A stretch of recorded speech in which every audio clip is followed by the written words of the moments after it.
ನಾನು ಹೆಚ್ಚು ಎಂದು ವಾಗ್ವಾದ ಮಾಡಿದಳು. ಲಕ್ಷ್ಮಿ ವಿಷ್ಣು ನಾನು ಹೆಚ್ಚು ಎಂದು ವಾಗ್ವಾದ ಮಾಡಿದಳು. ಆವಾಗ ನಮ್ಮ ಪರಶಿವನು ಬಂದು ಏ ಲಕ್ಷ್ಮಿಯೇ ಏ ವಿಷ್ಣು, ಏ ಲಕ್ಷ್ಮಿಯೇ ಏ ವಿಷ್ಣು, ನಾನು ಹೆಚ್ಚು ಎಂದು ಈ ಭೂಲೋಕದಲ್ಲಿ ಏಕೆ ವಾಗ್ವಾದ ಮಾಡುತ್ತೀರಿ? ನಾನು ಹೆಚ್ಚು ಎಂದು ಏಕೆ ವಾಗ್ವಾದ ಮಾಡುತ್ತೀರಿ?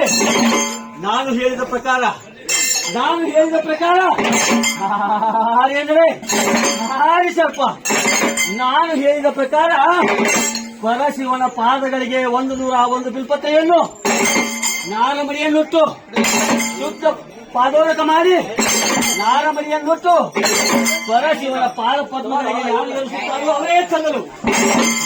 ಪರಶಿವನ ಪಾದಗಳಿಗೆ ಯಾರು ಏರುತ್ತಾರೋ ಅವರೇ ಹೆಚ್ಚಲು. ಆಗ ನಮ್ಮ ಲಕ್ಷ್ಮಿಯು ಹೇ ದೇವ, ನೀ ಕೊಟ್ಟ ಮಾತನ್ನು ನಾನು ಪಾಲಿಸುವೆ ಎಂದು ಆಗ ನಮ್ಮ ಲಕ್ಷ್ಮಿಯು ನದಿಗೆ ಹೋಗಿ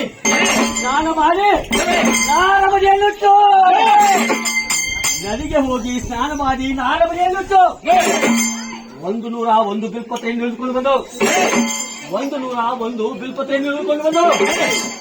ಅವಾಗ ನಮ್ಮ ಲಕ್ಷ್ಮಿಯು ಪರಶಿವನ ಪಾದಗಳಿಗೆ ಒಂದೊಂದಾಗಿ ಏರಿಸಿದಳು. ಪರಶಿವನ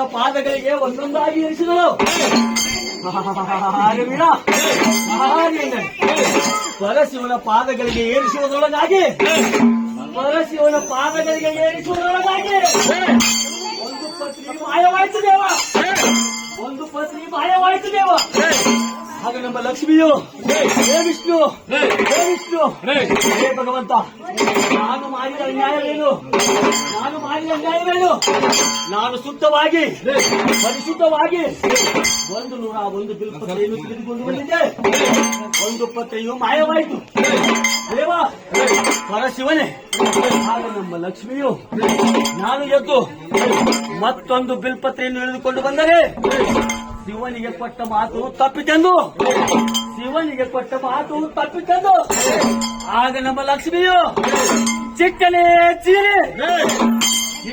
ಚೀರಿ ತನ್ನ ಬಲಮಲಿಯನ್ನೇ ಕೊಯ್ದು ಪರಶಿವನ ಪಾದಗಳಿಗೆ ಏರಿಸಿದ ದೇವ.